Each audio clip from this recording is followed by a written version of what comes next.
Welcome to the show. My name is Charlton with Big C. This is Charlton and Big C Sports, coming to you worldwide on the Big C Sports Network, on the #1 network in the United States of America. And Big C Sports has been voted the #1 sports show in the universe, according to Big C and them good old boys down south. I want to say bienvenidos to all of our listeners in Latin America, also across the pond, in London, England, as well as Paris, France. Of course, you good old boys in Canada. We love you in Africa, the Big C tribe. But there's no one we love more than the good old boys down south in the land of the free and the home of the brave on a beautiful February the 20th, 2020. Ground of the Portes, Big C. How's it going for you good old boys down south? Charlton, it's really wet down south here. And I thought I moved away from the state of Washington for a reason to come down south, that it would be a little drier. But I've been reminded of being up in the Pacific Northwest all this week. Yeah, that's where all the fresh rain comes from. It happens in the Northwest. It also happens in the South. It's kind of skipping California right now. Today's show is sponsored by your Northern California Cadillac dealers, home of the all-new Cadillac Escalade, the standard of the world. When you go by and test drive yours, tell them Charlton and Big C sent you, as well as a fleet of Cadillac cars. Also, Big C Sports, powered by Google and Alexa. Just say Google or Alexa, play Big C Sports Podcast. You will hear from our sponsors. You will hear Welcome to the Show. I will introduce Big C as the Mystic. He will do his thing, and I really appreciate the way things are growing with Big C Sports. You can also follow Big C Sports on Xfinity, Comcast TV, Roku TV, Fire TV, Apple TV, and a lot of smart TVs all over the universe. Really appreciate that happening. I want to make sure that we always pay homage to our military veterans. We do have a Veterans Crisis Hotline, and they have people who are experienced at helping veterans and their families. You call 800-273-8255. That's 800-273-8255, or you can text 838-255. That's 838-255. If you're online, simply go to veteranscrisisline.net. That's veteranscrisisline.net, and you can get some help. Big C, why is that so important to you? Well, Charlton, just like this heavyweight battle that's getting ready to go on in Las Vegas on Saturday, our veterans lead a heavyweight battle every day that they come back to America, Charlton, and try to adjust back to normal everyday societal life after horrific ordeals that they've had to deal with in battle across the seas. And many of these veterans come back scarred mentally, Charlton, and need a voice that they can listen to that's kind to them. And our National Suicide Prevention Hotline number has that voice, Charlton, that will listen to these veterans and not be judgmental. Yep. We're losing some 19 veterans a day to suicide in this country, Charlton, which is an horrific number that no one should have to withstand. Not only that, we're losing our youth also. Young adolescents are committing suicide at an alarming rate here in America. Wow. And there has to be a greater solution. Even though we're giving out the National Suicide Prevention Hotline number, there has to be more ways for this country to come together to help those out in need. There really is, Big C. Call 800-273-8255. That's 800-273-8255. Or you can text 838-255. That's 838-255. If you're online, go to veteranscrisisline.net. That's veteranscrisisline.net, and you can get some help. So really appreciate the fact that we have that. Also launching spring of 2020, the Big C real estate team reaching out to 100 real estate brokers to list their real estate properties on television. That makes your agents a super agent. Also, you're more apt to get the listing when you tell the homeowner you're going to put their real estate home on TV. So looking forward to that happening. Big C, I know you talked about the rain that happened up in the Northwest, and then a lot of the rain that you good old boys get down south, also thunder and rain. But they're going to need some rain out in the desert. On Saturday night down in Las Vegas, we have Deontay Wilder, Tyson Fury Part 2. And now I've seen a lot of fights in my lifetime. And everybody has their own opinion. That's why judges, they have 3 judges, so they can hopefully have 3 judges come together. But when I saw that fight, Wilder was laying on his back twice. And he wasn't taking a nap. But he woke up from that sleep like Sleeping Beauty, Big C. And at the end of it, Wilder said, draw? What do you mean draw? The guy was on his back twice. So just throwing a lot of punches that don't connect hard matter more than being knocked down twice, Big C. Your thoughts? Well, when you look at boxing, they scored by the rounds. That's the reason why they have 12 rounds and 3 judges, Charlton. It's about winning a round. If you knock somebody down, you win a round 10-8, but you can also lose a round 10-8 by being out-punched 3-1 in that round, Charlton. And that's what happened on multiple occasions with Wilder and Fury. Yeah. Fury was the more aggressive. Wilder only landed 18% of his punches in that fight because he was going for the knockout. He wasn't out there boxing. He was not a boxer that was used to going the duration. Yeah. Everyone he had met, just like George Foreman prior to meeting Ali, he had knocked him out, Charlton, other than one guy. So he was in no man's land for most of the fight because he was frustrated because he couldn't knock this guy out. Yeah. So Fury just stood there and kept punching and jabbing and putting the glove on him, and that's what the officials were scoring on, and that's how boxing is scored. It's not about the knockdowns unless you knock the guy out. Yeah. Unless you have a knockdown in every round, you're not just going to outduel the guy. Yeah, I mean, everybody has their thoughts. I've been at a lot of MMA fights, and you judge fights, and I've seen guys get the crap beat out of them, but they still lost. I mean, sometimes it just depends on if the judge was asleep during the contest, like Tyson Fury was sleeping for a couple of minutes or a couple of seconds in those rounds, or if they saw everything. And now, this fight, obviously, you know, Vegas is amazing. And I really was somewhat against the Raiders going there, mainly because I saw them playing for many years in Oakland and also Los Angeles. But if you're a business owner and you have the chance to go to LA, plus when someone gives you $1 billion, that doesn't hurt, Big C, not that hard to persuade. But when you look at Wilder and Fury, this rematch, you know, it first happened December 2018, the split decision we talked about. There's something about Las Vegas, and I know we've had different fights all over the country and in different parts of the world, but this Vegas, have you seen it's kind of a quiet build-up. It should be bigger than that because you have both fighters that have never lost, Big C. Your thoughts? Well, this is the biggest fight that's been in Las Vegas, heavyweight fight in over a decade, Charlton, and there has been a lot of build-up. Well, when you look at fighting game now versus what the fighting game was 20 years ago, we didn't have the number of media outlets that we have now running sports 24 hours a day. Yeah. And so if you go back to the heydays of the heavyweight fights, Charlton, you didn't have all the colleges with basketball games on. You didn't have all the colleges with football games on, men and women's basketball, Charlton. The NHL is all over the place. So when you can get 24-hour sports, Charlton, then you can't really concentrate on just one. But the hype for this fight has been huge as far as the heavyweight fight goes. You haven't seen one hype this way in over a decade. You didn't even realize the Klitschko's were heavyweight champions when they were heavyweight champions for a decade. Yeah. And now that we have Fury and Wilder, Charlton, revving up the heavyweight banner once again, fighting has become interesting. It has. I think they're trying to manufacture that, but I know there was some talk that even Floyd Money Mayweather walked out. He was discussing how the fight unfolded and was said that the boxing world is, I mean, everybody knows there's a little bit of shenanigans in there. But I wanna just add your opinion to it.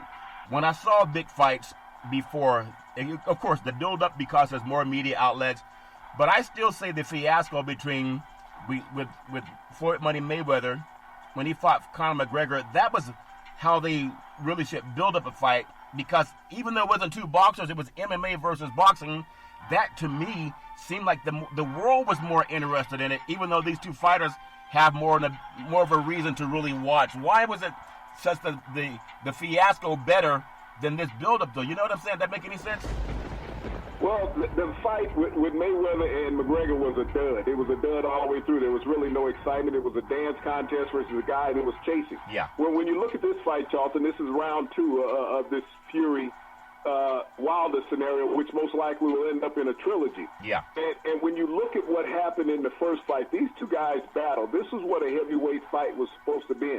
It had been over a decade since we had saw a heavyweight championship fight of that caliber, where you had two undefeated fighters coming into the ring that could take each other out, Charlton, and we saw that. It lived up to the billing. Yeah. And when you talk about MMA fights every weekend. Yeah. So there's really no luster about MMA. It's just the next event. Yeah. People come there because they know somebody's going to be beat up and bloody in an MMA event. That's the main draw to MMA. It's not about the tactical aspects of the event. I mean, they're great athletes. Yeah. But people come there to see blood and gore in an MMA event. They don't come there to see two guys stand on their feet all night long and exchange blows. And that's very well said. So, but I want to get your thinking on this. when you look at the records, you would think this would be the most built-up fight in the history of the universe. Deontay Wilder, total fights 43. He has 42 wins. 41 of those wins are by knockout, no losses, and the one draw where he knocked his opponent down twice, but put him a quick nap, Big C.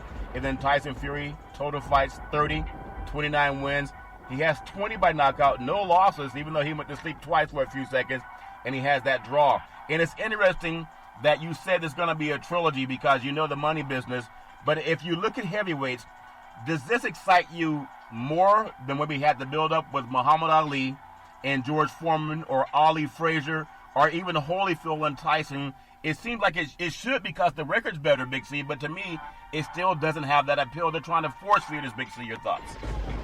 This has more media hype than Muhammad Ali and George Foreman because the media outlets were not abundant in that era like they are now. Yeah. They weren't there in the mid-'70s. And even when you think about Holyfield and Tyson, this thing gets more media hits than the Holyfield-Tyson does, Charlton, just because of the number of media outlets that are there. I mean, Holyfield-Tyson was huge, but Tyson was coming back after being in exile for being incarcerated. And so it really didn't have the luster because Tyson had already lost to Buster Douglas. Yeah. He was no longer the reigning world champion, and that's what you want when you have a championship fight. If you can bring in two combatants that are undefeated, yep, that's where all the luster is in a fight. Yeah. That you have two guys, and when one of them eventually takes a loss, it's going to be the first loss of his career, and that's on the mind of everyone in the media. Yeah. And even people that are coming to attend the fight. It's a sellout crowd down in Vegas. This is a much wait for ballyhooed fight. I mean, when you're down in Vegas and you think about all the people that are in town for this fight, it dwarfs an MMA event. Yeah, it's really, I want to feel more excited about it, but just like you said, you know that's going to be part 3. You know, we've seen that before with Ali and then Frazier. I wish I would have seen a part 2 even with Foreman and Ali, but Foreman said he had some type of a... Well, this to me is the biggest build-up in a heavyweight fight in the first round and even round 2. This reminds me of Larry Holmes and George Clooney. Yeah. Everybody wanted Clooney to win the fight, Charlton, because this was white versus black. He had a big 6'6" white guy that was undefeated, Irishman out of the East Coast, fighting the assassin from Pennsylvania, the undefeated champion of the world, Larry Holmes. Yeah. Everybody wanted to see Larry Holmes lose from a white perspective. This was a racial fight. And we had that same type of hype, once again, a Larry Holmes-George Clooney fight that we had back in the late 80s, early 90s, Charlton, when Holmes was the heavyweight champion of the world, and everybody wanted to see him lose to this big white guy from the East Coast. Yeah. Do you feel that this fight lacks that racial animosity, that racial tension? I know they're trying to act like they don't like each other, the way McGregor, insulted everybody, and even Floyd Money Mayweather, the way Mike Tyson said, "I'm going to eat your children." This seems like it's more of a gentleman's heavyweight fight, and that's my opinion. Do you see that there's less of a racial ainge where they're not trying to play the race card, at least the promoters are not this time, Big C? Well, it's not. The race card is not being pushed now, Charlton, because we're talking about an incident that was 30 years ago when the race card was being used in boxing. Now, because everyone sees everyone around the world and everyone has access to every media outlet around the world, there's not as much divide racially in all sports as it once used to be, even though it is there. You don't see the racial divide in MMA fights other than in the Conor McGregor-Mayweather fight. That was a racially divided fight, because the media allowed the white guy to see many things on air that they would never have accepted from a black fighter. Yeah. So you could see the racial divide in that fight. But this fight, they've been more cordial in their assassination of each other on television and in radio, Charlton. Not like the Mayweather-McGregor situation. Yeah, and I would agree. They're pushing beyond. Let's at least show a little bit of gentleman respect. That you're in the same fight industry. There's no need to try to go and make the pseudo-racist comments that McGregor has been allowed and maybe even encouraged by media to do. So the attention is going to turn to Wilder and Fury Part 2, and you believe there's going to be a Part 3 coming up after this week's fight. I guess Anthony Joshua and Andy Ruiz Jr., the winner, will be likely trying to take on Wilder and Fury. But if whoever loses this fight, they're going to instantly ask for a rematch unless you're put to sleep. Now, both of these fighters with knockouts in abundance, 20 for Fury and 40, actually 20 for Fury and 41 by Wilder. I don't see it going the distance. And to me, I know Wilder was injured last time. A lot of people didn't know that going into that fight. and everybody can say they're injured. At the same time, I want to get your perspective on what it takes to win. We don't predict winners. We don't know. It could be a lucky punch. But whose style do you like more if it's going to end early, Big C? Your thoughts? Well, I mean, either one of these fighters can end the fight early. That's the joy of a heavyweight battle, Charlton, is that you have knockout artists. I mean, it's about catching your guy sleeping at the right time and getting that punch on the chin, and that's what both of these fighters are looking to come into. Neither one of them wants to leave it in the hands of the judges. Wilder gets more frustrated the longer the fight goes because he's been a knockout artist his entire career. Fury is a guy who will sit there and wait for that opportunity, as we saw in first fight, where he took it the distance. Yeah. He had an opportunity to try to tire out Wilder. You can see in the latter rounds, Wilder was struggling, but he had built up enough lead that Fury had to come back and get a draw in the fight. Yeah. Neither one of these want the fight to go more than 5 to 6 rounds. Yeah.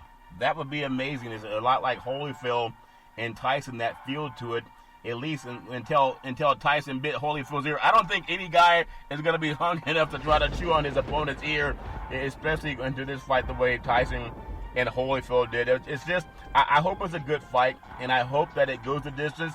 I think that both guys are willing to fight. I know it seems to me like Fury is more of a trying to get combinations in, where Wilder's waiting to get the jab, jab, jab, punch, knockout punch. So we'll see what happens.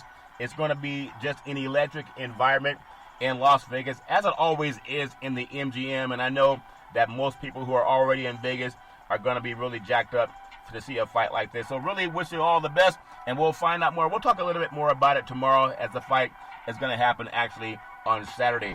You know, I tell you, a lot of young people, they just know more. I learned something just watching some TV last night, and if you recall at the NBA All-Star exhibition game, they had something called TikTok. I had no idea what it was. I was asking my kids, I said, what is TikTok? And they started laughing at me like I'm out of touch. And I guess I was. I see guys like Will Smith, you know, The Rock, J-Lo. There's a lot of other Hollywood celebrities, you know, Jennifer Garner, Jessica Biel. There's Drake, the rapper. You know, there's so many people that are understanding this. It's an app called TikTok that has 500 million people signed up, and they were at the NBA All-Star game.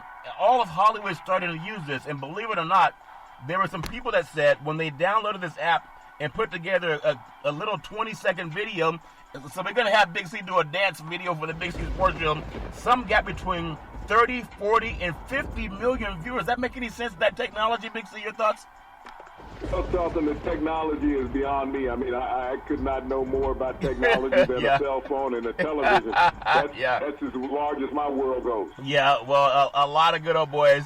And the reason I bring it up is because people are saying that the NBA ratings are down. And yeah, for young people, because they're not going to their VCRs to watch a movie. They stream it. They're not waiting for the Nielsen box to show up and say, put it on my TV. I'm home all the time watching football or sports on TV. They take their TVs with them, that technology. So I'm going to learn more about the TikTok. You're going to hear Big C Sports coming to TikTok.com. Hopefully we'll have that done sometime this week.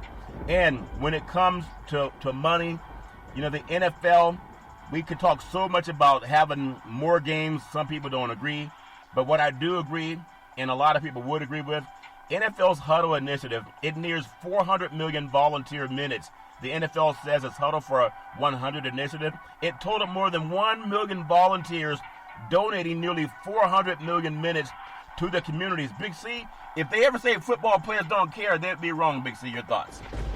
Well, I mean, the NFL has always had charitable contributions from its players, Charlton, for decades. I mean, a lot of things are now coming out in the media what players have done all along and never wanted it to be known in the spotlight. When you think about the Walter Payton Man of the Year award, all 32 teams have a nominee from their team, Charlton, that's nominated for the Walter Payton Man of the Year for charitable contributions and work that they have donated throughout their community, their time and money and efforts. Yeah. All teams have dozens of players who have participated in this, as well as members from staffs in the organizations have gone out and done this. One of the things that professional leagues haven't always wanted, Charlton, is the media to follow them around in their private time when they're donating that to go out and do public service for people in the community.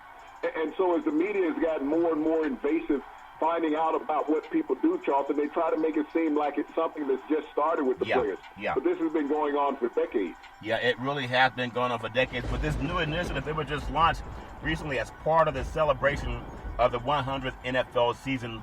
Huddle was 100 was launched at the draft the last April, Big C. We're going to have the draft this year down in Las Vegas.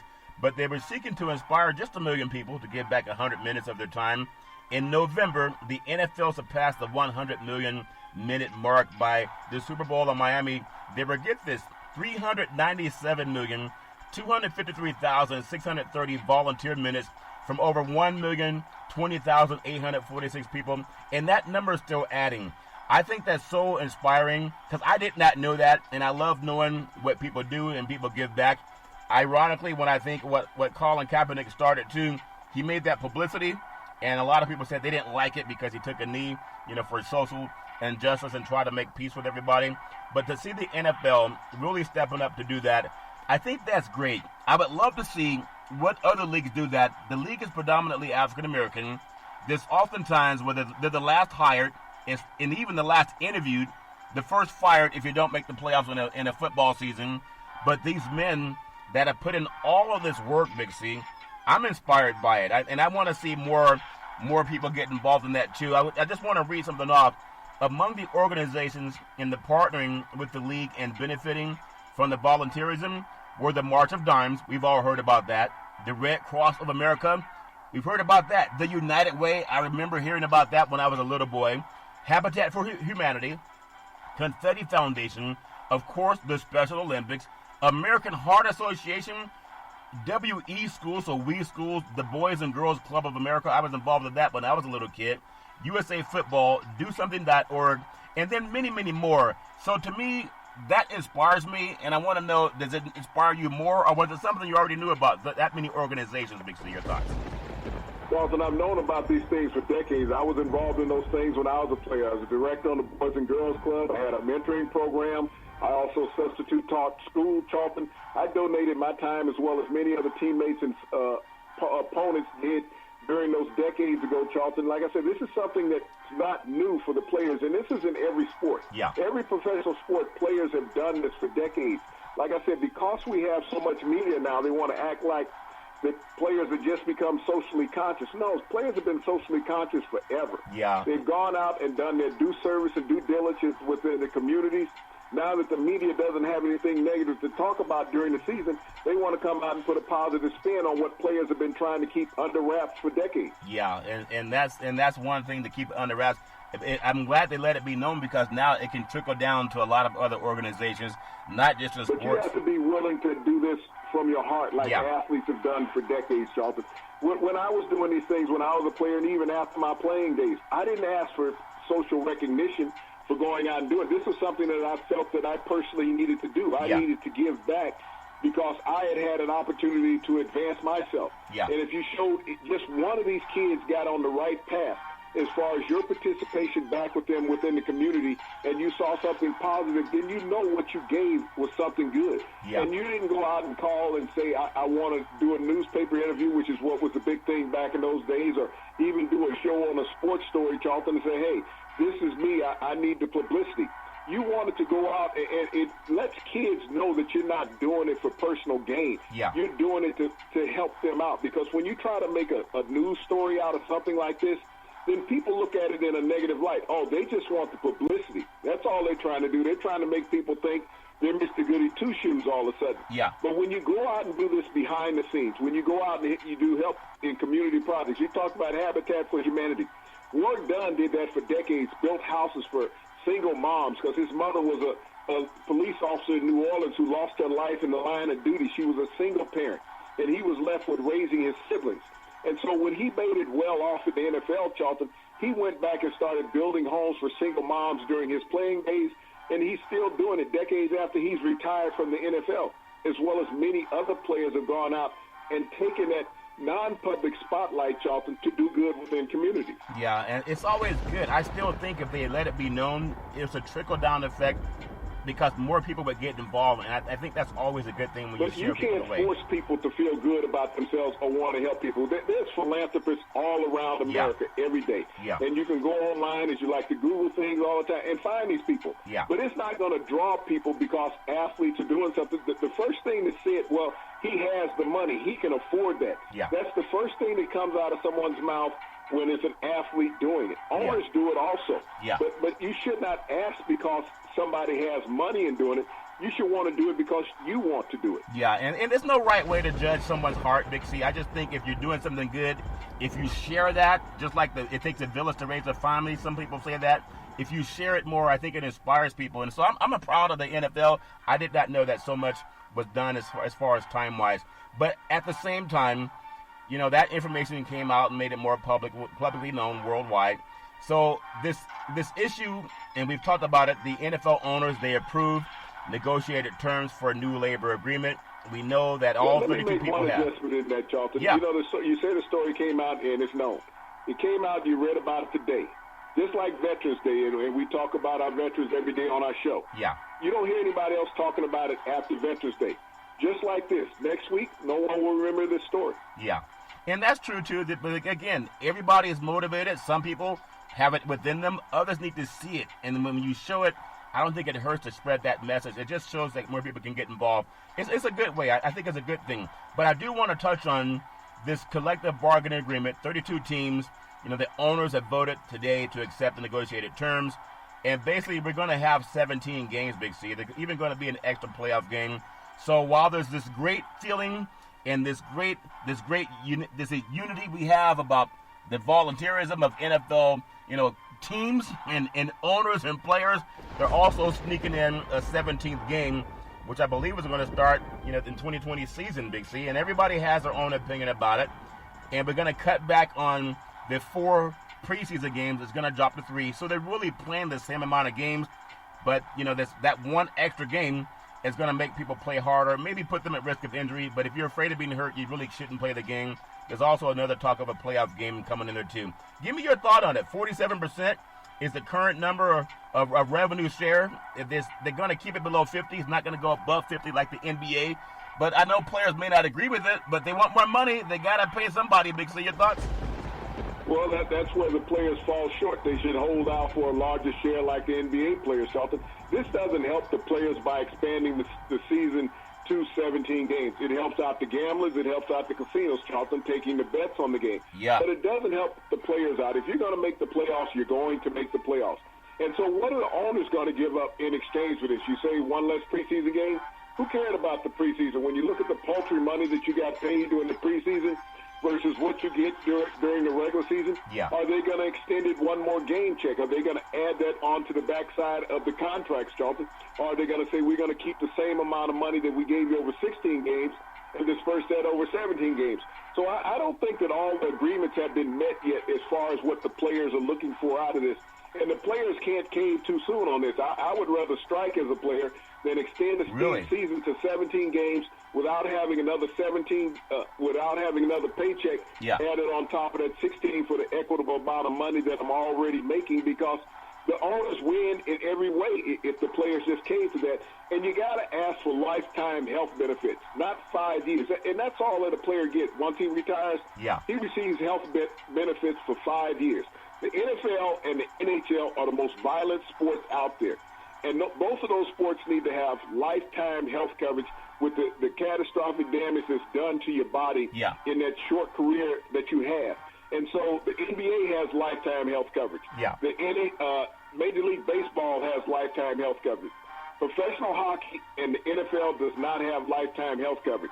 That is the number one thing that the players should be asking for. I know they always want money. Right now, but they need lifetime health coverage, because when you look at some of the catastrophic health problems that former players are having, Charlton, it'll eat up a season's worth of money in no time. It's amazing how much a surgery costs, and we'll get into that on the second half. But I agree. I would love to see more of that conversation. Again, we're not privy to everything, and that's a bad thing. It's just like this volunteerism. That's a good thing. Don't keep it a secret. When you put it out in the open, and the universe can see what you're doing, people can either get behind it or they can scrutinize it to make it better. We'll take the Big C timeout, also known as the Big C pause, And when we come back, we're going to talk more about these 17 games, Big C. 17 games versus, how about 17 games versus healthcare for life? We'll be back in just a moment.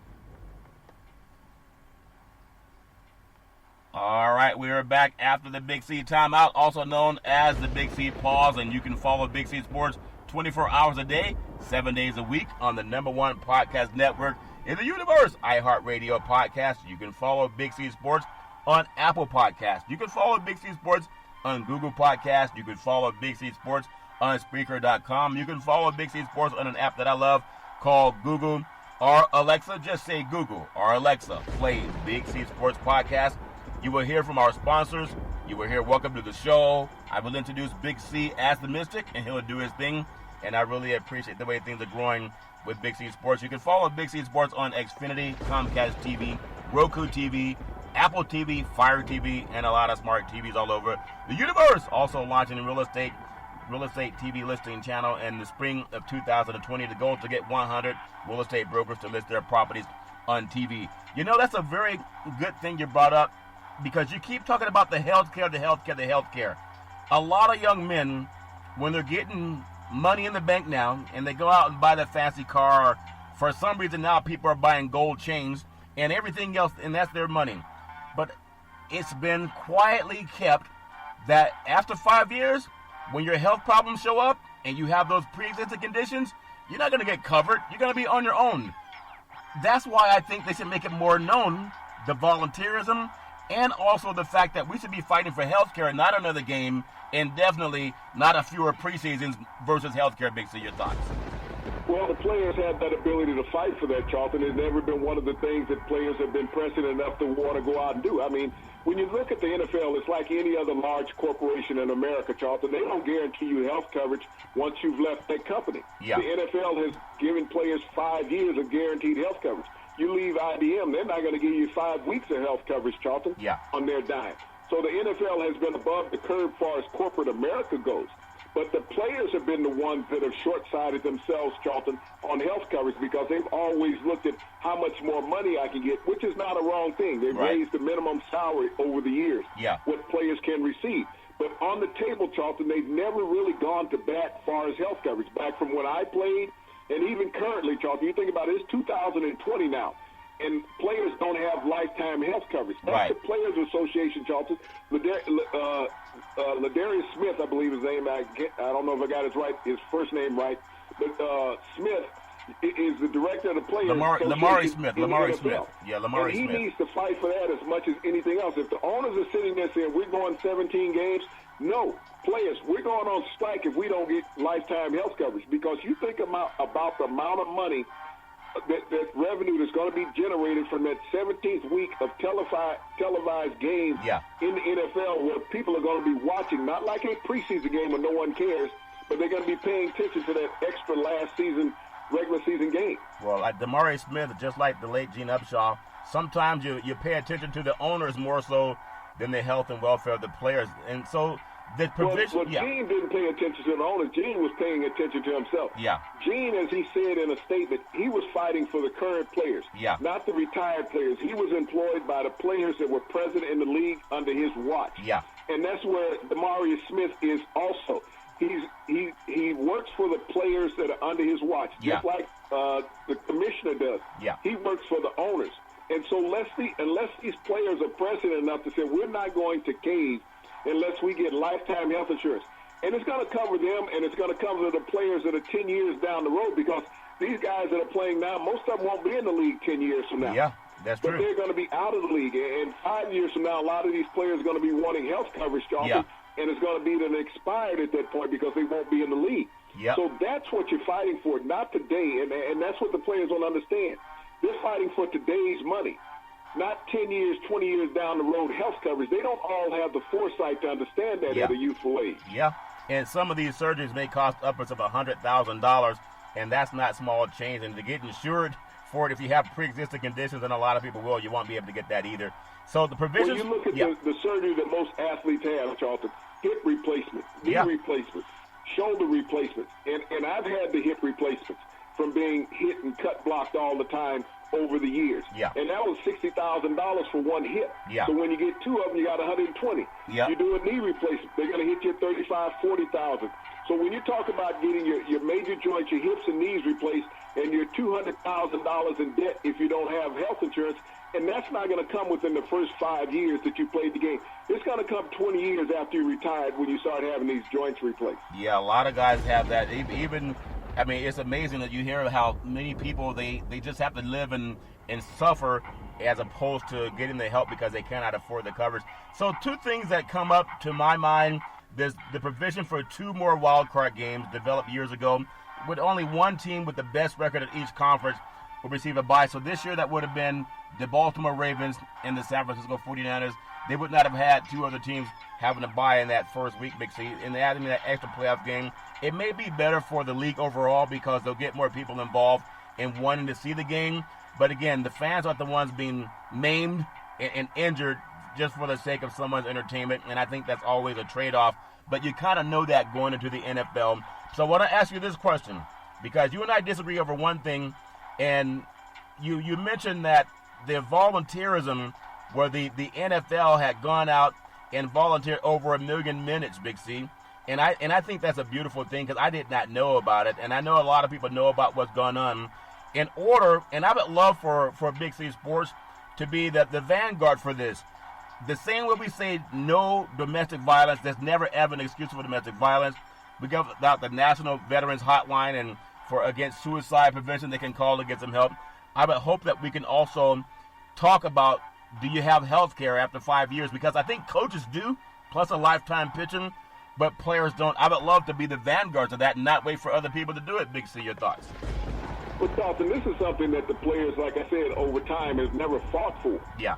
Coaches automatically went in and fought for lifetime pension and health insurance. Yeah. You think about that. When you become a head coach, you're an elderly man already. Yeah. Generally in the NFL, back used to be 30 years ago, you were an elderly man to get a head coaching job in the NFL. Now they're hiring guys that are in their 30s.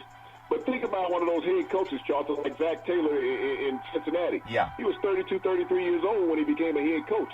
He won't be a head coach in 5 years in the NFL, but he gets lifetime health insurance and he gets his lifetime pension, even if he's only an assistant the rest of his career in the NFL. This is the reason why you don't see a big fight for former head coaches to become head coaches again. Yeah. Not only will they get that high head coaching salary, Charlton, but they're also getting their pension for the rest of their lives as long as they don't become another head coach. And if you've been a head coach for multiple teams, yeah, you get that pension from each one of those teams that you've been a head coach with. You think about Pete Carroll.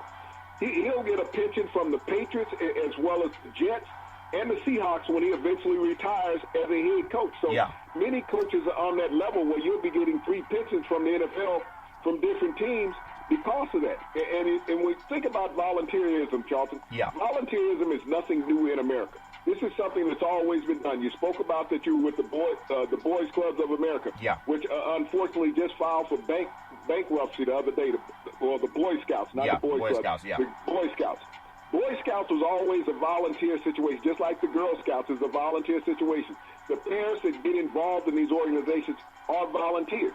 And even being on the board of the Boys and Girls Club when I was involved with that, that was a volunteer situation. It wasn't a paid situation. It was a volunteer situation. Yeah. So when you think about people who volunteer around this country all the time, when you think about youth baseball, basketball, football coaches, volleyball coaches around this country, that's volunteerism. It's always been a part of the fabric of America. Yeah. Whether you want to go out and volunteer in a church or anything else, volunteerism has been the fabric of America. Yeah, it really has, and it's nice that people know about it. That's how I got involved. Someone older than me told me about it. But I want to make these proposals, and everybody can do with it what they want. Anywhere in the universe, the NFL is proposing, new to the NFL collective bargaining agreement, 14 teams will make the playoffs, 7 in each conference, and that's starting in 2020. The top seed in each conference will get a bye, just the top seed. In the regular season, increases to 17 games, no earlier than 2021 season. Preseason would be shortened to 3 games. And then player revenue share would increase from 47% to 48.5% for a 17-game season. I want to take those 3 proposals, and I want to toss in, juxtapose that to health care for a lifetime. And let's say you got to play in the league 3 years, okay? And that's just, maybe they say that's not fair, do it from day one. I don't know if that's going to happen. But let's say if you put 3 years of your life, your blood, sweat, and tears into NFL football, even though coaches get it after 1 year, I believe, how about lifetime health care? That's more important than buying an extra gold chain or an extra Bentley or buying an extra house. And I know that makes more sense. So that's what Big C proposes, at least me, Big C. That make any sense, your thoughts? Well, that's what I've always said, Charlton, is healthcare is the number one issue for former NFL players and even current NFL players. Having the health insurance that's available for you, that's something that the owners need to put on the table when they're talking about expanding a game. Yeah. When you talk about that 1.5% revenue share increase, that could go into lifetime health care. Yeah. You don't need the money. It's just like adding an extra playoff game, Charlton. That's a ripoff of the players. Yeah. And if you understand the money structure of the NFL, in the first round of the playoffs, you make between $32,000 and $35,000 for that one game. Yeah. The lowest paid rookie in the NFL's base salary is $750,000. Yeah. When you think about that, $750,000, which comes out to about $60,000 a game. When you look at it, if he's on the roster, Charlton, so $50,000 a game. He has to take a pay cut to play in a playoff game. So you think about somebody who's making $1.5 million a game, and you go in a playoff game because you made it as a wild card, and you're only going to get $35,000 instead of that $1.5 million. The owners are laughing. This is nothing but revenue generation for the owners and the bettors. Yeah. It's a bad move for the players to add another 2 playoff teams. It's a bad move for the players to add another regular season game without compensation. Yeah, it's a lot like giving them a bigger cup for soda and putting more water in it and more instead of soda. Even though water is healthier than soda, people think they need more soda. It's the same thing. You think you need more games, really you need more health care. And hopefully that conversation will get started more around the sports universe, but we got to be the ones to talk about it, Big C. I want to do something here as we close out the second half of Big C Sports. Today is February 20, 2020. There's a lot of 20s in there, right? 20, 20, 20. That's a 3 times. I mean, everybody has their own belief about numbers. I just want to run down college basketball's top 10 teams, and then I want to get your thoughts.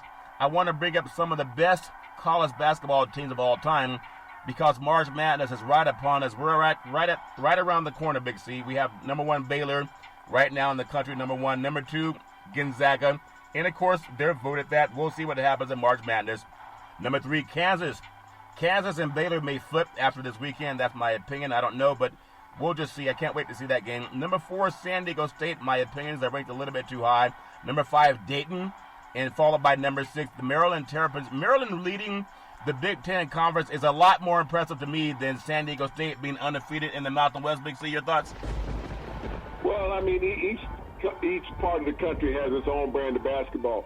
And when you look at this San Diego State team, Charlton, it's fueled by 3 transfers that have moved in from Power 5 conferences to come out to the West Coast, Charlton, and play for San Diego State. That's what has them ranked at number 4. They don't have a slouch program. They have a program that could end up in Atlanta in the Final Four. I would be hard-pressed to see that. If it happens, congratulations from the West Coast. We'll definitely see. And also number 7, Kentucky coming in very strong every year. They're always a staple when it comes to March Madness. You have number 8, Florida State out of the ACC. Number 9 is Penn State out of the Big Ten. And then Duke is number 10 in the country. Always America's perennial March Madness Final Four opponent. Sometimes they get knocked out in the Sweet 16, but I'd love to see them get into the Final Four. It's just always great when Duke is right around there. So they're number 10. And just for some icing on the cake, Villanova at number 11 out of the Big East, followed by number 12, Creighton, Louisville out of the ACC, Seton Hall out of the Big East, and then Oregon out of the Pac-12 coming in number 15 in the country. Looking forward to all the things that are happening in the world of college basketball.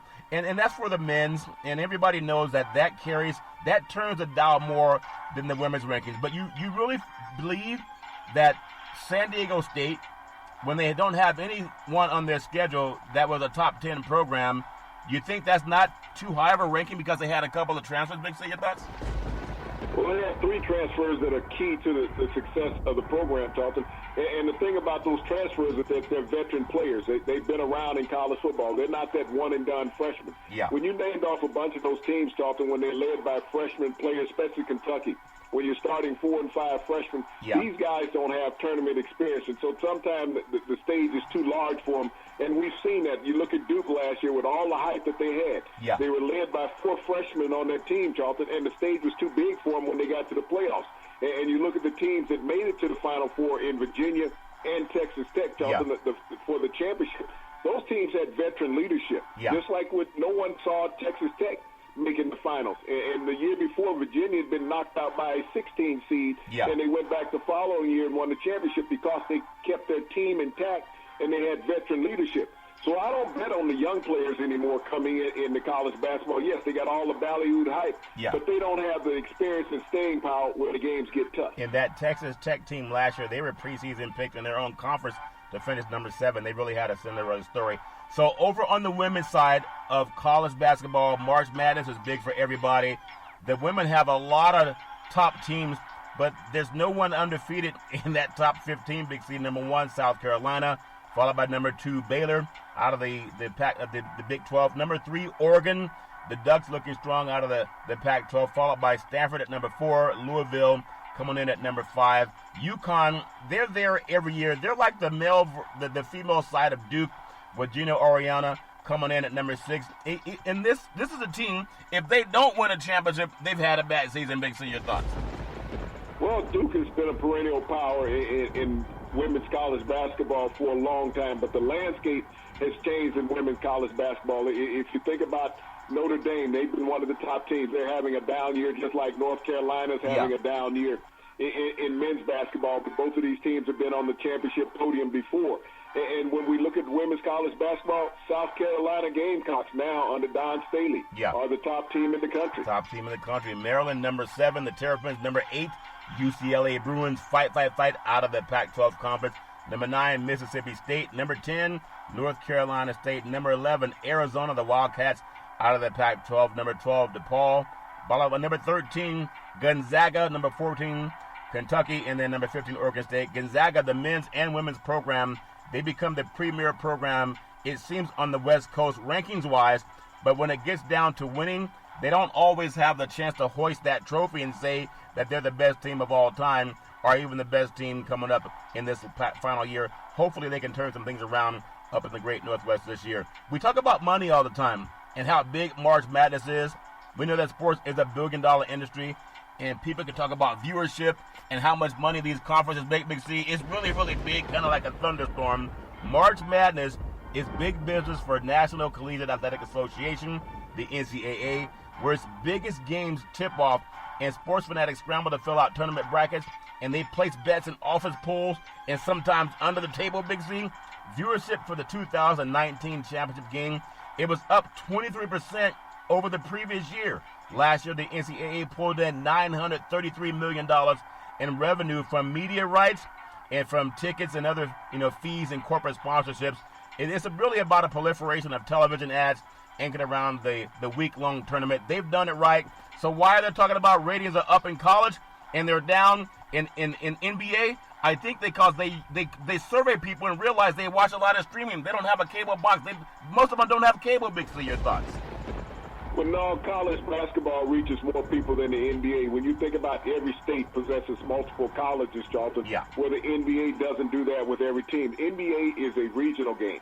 College basketball is a national game where you can go from California, you can go to New York, and you have all these universities in these various towns, Charlton, that have huge viewership. If you're in Syracuse, New York, you're really not concerned about what's going on in Dallas, Texas. Yet you have a college basketball team.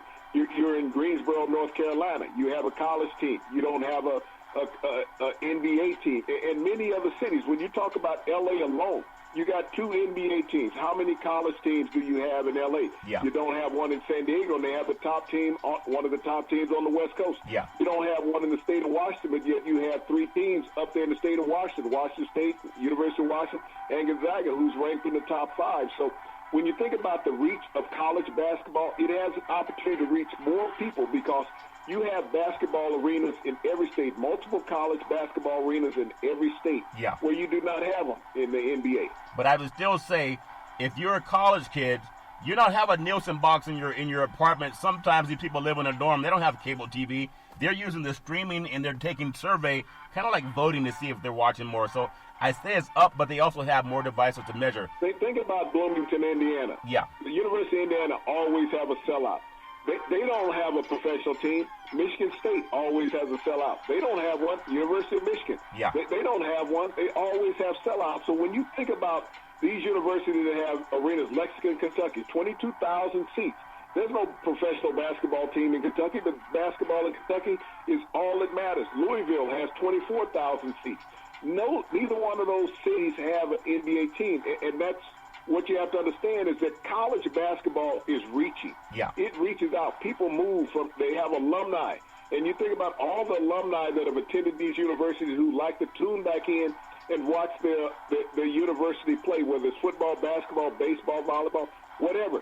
They have recruited people because they've gone to school there. And when you think you have a student body of 45,000 plus people, Yep. and your team is on air, that's just the student body. We're not talking about the people that have passed through that university over the last 40 years who tune back in to watch their university play. Yeah, we know it's big business. They've definitely marketed it right, and the fact that it happens over the course of more than a week, it really helps a lot too. But think about something also, because if you're 18 years old and you're in college and you got that thing on your phone, I guess you got no money. Hey, believe it or not, a lot of people got paper bags in college, Big C. That's when they say you want a bag lunch. Sometimes it comes something in there. Think about this number. Does the average college student, think about this, Charlton, does the average college student own a house? Does the average college student buy a television? Does the average college student buy a car? When you're sitting there marketing, when you saw those ads on the Super Bowl, Yeah. Who were they targeting? Were they targeting college kids, or were they targeting the consumer with the dollar? That's where the marketing goes. They target the consumer with the dollar, not some 15, 16-year-old kid that's playing some youth game saying, okay, we're watching this on my cellular device that my parents are paying the bill on, Yeah. versus the parent who's paying the bill. That's who they market to. Well, they also market it to this called geofencing. You watch your phone, things you talk about, it starts to pop up those ads on your phone. I tell you, they're smarter than we are, Big C. Don't think for a second they're not going after the young people, because they have the edge on technology. Think about this when it comes to technology. And your good old friends at the Supreme Court, what they did a couple of years ago. And the games aren't just a big business within the college athletic system. The American Gaming Association, I thought you had to be, 18 to bet, to gamble? The gaming on youth sports, Big C, you're 18 years old in college, some people even 17.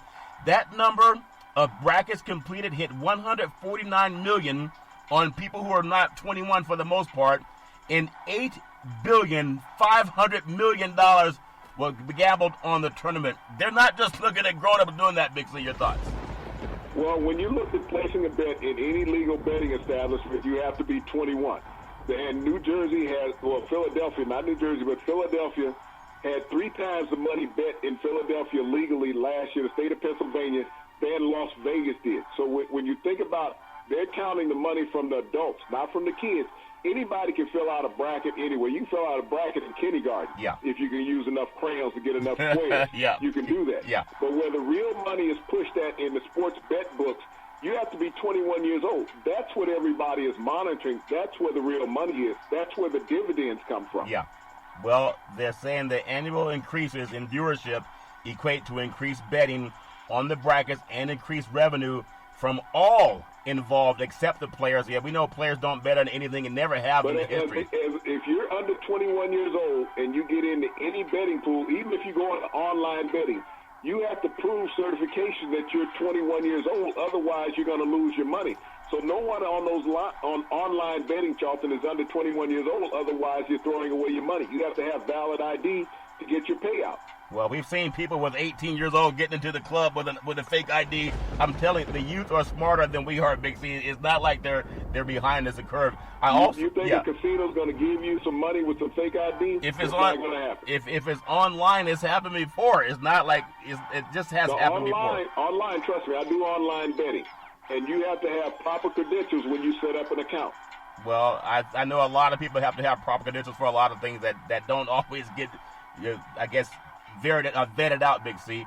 The amount of money generated. What I'm saying, if you want you can put your money in. Yeah. But to get your money back out, you have to have the legal proper credentials that they can fax check. Otherwise, you've deposited money that you've thrown away, even if you win. Well, I beg to differ. I've heard different stories. That's like saying no one gets money to go to college under the table because it's not legal. We know that a lot of programs have lost that because of that. But it's all fair and loving word. People can believe what they want to believe. That's like saying that these parents who paid this money to get their kids into college, that didn't happen. It's not legal. Well, a lot of people went to jail over some things that are not legal, and we know it happens more than a lot of people think about. I want to just close with this, Big C. The amount of money generated during the annual tournament is divided among the various conferences and is independent. It's actually dependent upon the performance of schools in the said divisions, not directly by the NCAA. Meaning the more you win, the more you're going to get some of that revenue that TV generates. But I always have held this to contention. There's a reason that SMU went out of business. Because there were some things that they couldn't do legally that were being done for many, many moons. It's happened to a lot of programs, and just because it's illegal doesn't mean people don't do it. Despite the large amount of money generated by the NCAA and its member colleges during March Madness, the players, now you know this is true, right? The players received, drum roll, zero compensation for their efforts. Make sense? Big C, your thoughts? Well, I mean, this is something that's been known all around. Right. It's about getting your conference in, and that's what the players have gone in for, hoping to get that ring, Charlton, at the end. And when you think about conference participation, the Big Ten Conference last year had 8 teams in the March Madness tournament. The Pac-12 had 3. So when you talk about revenue sharing, the Pac-12 came up on the short end. Well, there's a lot of things that people come up on, and whether it's above table or not, but we do know that a lot of things have happened that have gotten people in trouble. We know there's so much going on in the sports business where the NFL, they add in those games, people can fight it all they want, but you can't, what they say, you can't fight Uncle Tom or Uncle Sam, which one, if you make any sense. And also, the March Madness is really big business. The Supreme Court guaranteed that it's big business. Over $8 billion worth of business in gaming, Big C. That's incredible. Who's getting all that money? Also, the big fight coming up in Las Vegas over the weekend. We're going to see somebody's going to lose this fight. You can't have 2 draws, even though they might, I've seen funnier things happen in the world of sports where they have 2 draws. Women and men's college basketball, really setting the world on fire because everybody's happy about the world of March Madness. Also, the NBA, Big C, is back. A lot of people, they say, well, they had a great all-star game, exhibition game, whatever it was. The NBA is back, and I'm really looking forward to seeing a lot of the good games that are going on tonight in the world of NBA basketball. And hopefully everybody can stay safe and stay healthy as we get ready to see this final drive for what's called the NBA playoff positioning. I know everybody around the country is happy to see that their teams have a chance. Big C, your thoughts on all the great things and all the people who've never gotten any money under the table because it's not legal. Big C, your thoughts? Well, I mean, people get paid in various ways. You got to look at college sports just like you look at corporate America. It's not, you don't build huge corporations by giving everybody an equal share. There's always going to be people at the bottom of the totem pole when you look at it. The CEOs are always going to make the most.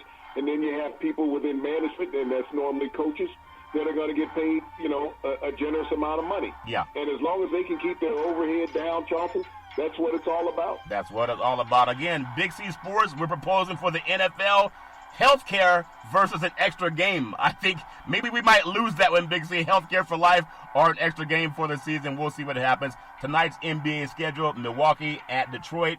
Miami will be at Atlanta. The Charlotte will be at Chicago. The 2 seeds playing each other. Brooklyn will be at Philadelphia. And they say Kyrie Irving's going to have season-ending surgery, so we wish him the best. Memphis at the Sacramento Kings. And Houston's in the Bay Area tonight versus the Golden State Warriors. So we hope that we see a lot of good basketball, and hopefully a lot of people can stay healthy too. Big C, back in the day, there's a man by the name of Drew Boudini Brown.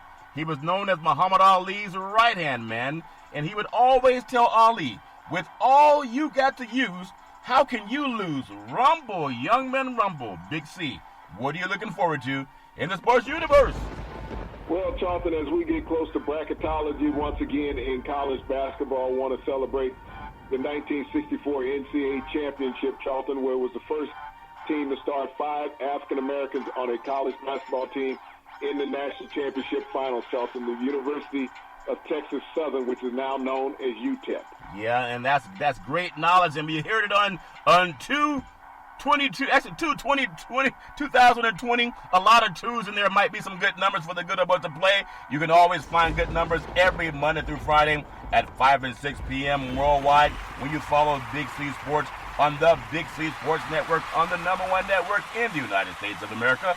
And Big C Sports has been voted the #1 sports show in the universe, according to Big C and them good old boys down south. As we always tell you, that's never, ever an excuse for domestic violence. If you know any man or woman going through that garbage, please pick up the phone and call 911, because no man or woman should ever have to go through that garbage on their own. And as we always tell you on every Big C Sports Show, we thank you, we appreciate you, and we hope that you have a super fantastic day.